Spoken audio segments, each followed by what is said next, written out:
But what are people saying about the second wave based on the reopenings we've seen so far?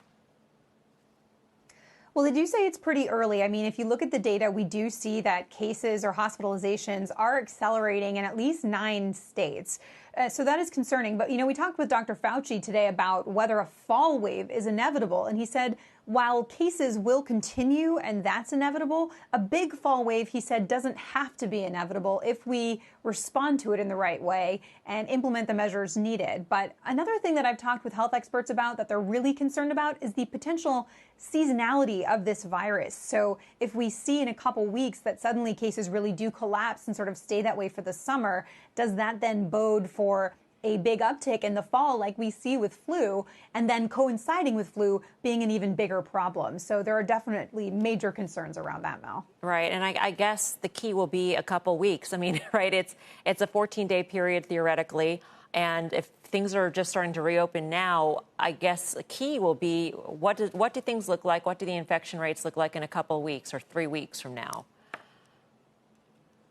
Yeah, absolutely. I mean, you have some early data from some of the states that have been opening, and you do see in some of those southern states that cases are increasing.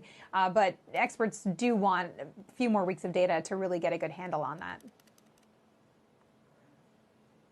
If you can't tell where I am, what's your sense on the medical industry, the healthcare industry's ability to restock, refuel, resuscitate, and prepare for this? My sense is we were so off-footed by this virus, unfortunately, that was part of the devastation. Obviously, something we've never seen before.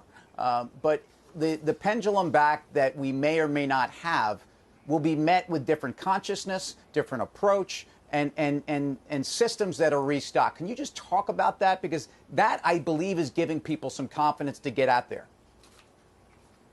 Yeah, that's a really important question, Tim, and I think we're going to see how much was learned from the first time around.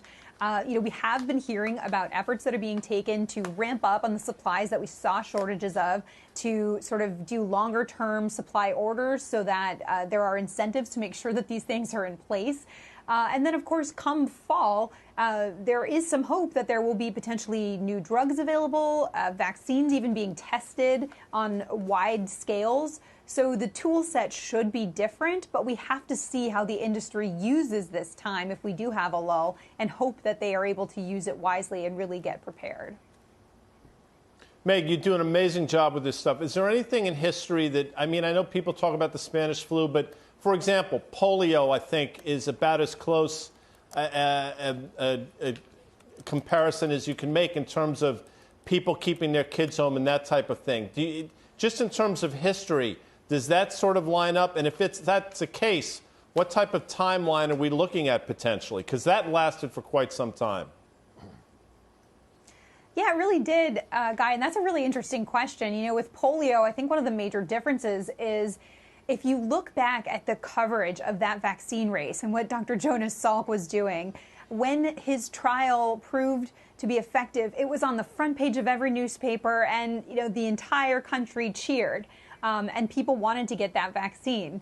Right now, of course there will be a major contingent that cheers if and when we get an effective vaccine, but there's also a large contingent of people who are very skeptical about getting one. We had a poll this week that showed 21% of people across the country said absolutely not, they would not get a vaccine.